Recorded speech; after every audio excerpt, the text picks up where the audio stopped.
Siliguri regulated market সহ বেশ কিছু বাজারকে ঢেলে সাজানোর পরিকল্পনা রাজ্যের কৃষি বিপণন দপ্তরের মন্ত্রী বেচারাম মান্নার। আজ শিলিগুড়ি সার্কিট হাউসে পৌঁছলেন রাজ্যের কৃষিজ বিপণন দপ্তরের মন্ত্রী বেচারাম মান্না। তিনি 4 দিন ধরে উত্তরবঙ্গ সফরে ছিলেন। প্রথমে গিয়েছিলেন রায়গঞ্জ, তারপর তিনি গেলেন আলিপুরদুয়ার, কামাখ্যাগুড়িতে। আজ তিনি শিলিগুড়ি এসে পৌঁছলেন।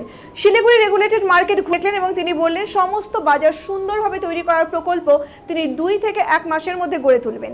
যেমন প্রতিটি মার্কেট, টয়লেট, বাথরুম এবং গবাদি পশু কেনা বেচার জন্য আলাদাভাবে শেড তৈরি করবেন এবং কামাখ্যাগুড়িতে 31টি নবনির্মিত দোকানঘর এবং বিশুদ্ধ পানীয় জলের ব্যবস্থা গড়ে তুলবেন। কামাখ্যাগুড়িতে মোট ব্যয় হবে 7,96,87,687 টাকা। শিলিগুড়িতেও এরকমই ব্যবস্থা গড়ে উঠবে। টেন্ডার তৈরি হয়েছে 2-3 মাসের মধ্যেই। সেই টেন্ডারের কাজ শুরু হবে বলে মন্ত্রী বেচারাম মান্না জানালেন আজ শিলিগুড়ি সার্কিট হাউসে। উন্মোচিত হতে চলেছে মাননীয় মন্ত্রী বেচারাম মান্না মহাশয়ের হাত দিয়ে। কি দেখুন, বেশ কিছু সরকারি প্রকল্প উদ্বোধনের বিষয় ছিল।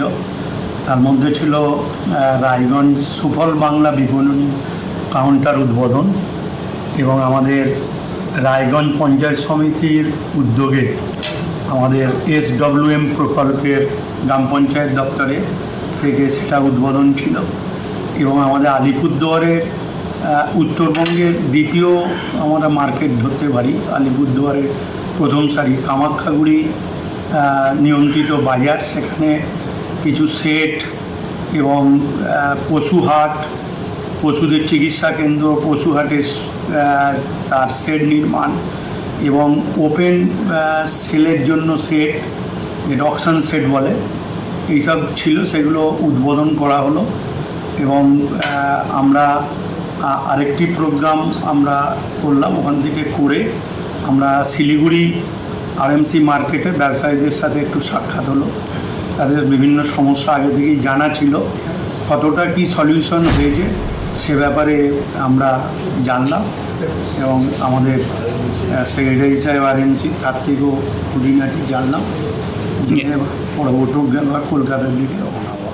শিলিগুড়ির এই যে মার্কেটের অবস্থা, সেটা নিয়ে কী চিন্তা আপনার রয়েছে? এবং আমরা অনেকগুলো প্রজেক্ট ধরেছি, সেটা আগামী 1-2 মাসের মধ্যেই দেখতে পাবে না। যেটা আমরা এসে বলেছিলাম যে অভিযোগের ভিত্তিতে এগুলো করা, সেগুলো আমরা করতে শুরু করেছি। বেশিরভাগটাই টেন্ডার প্রসিডিওরের মধ্যে রয়েছে।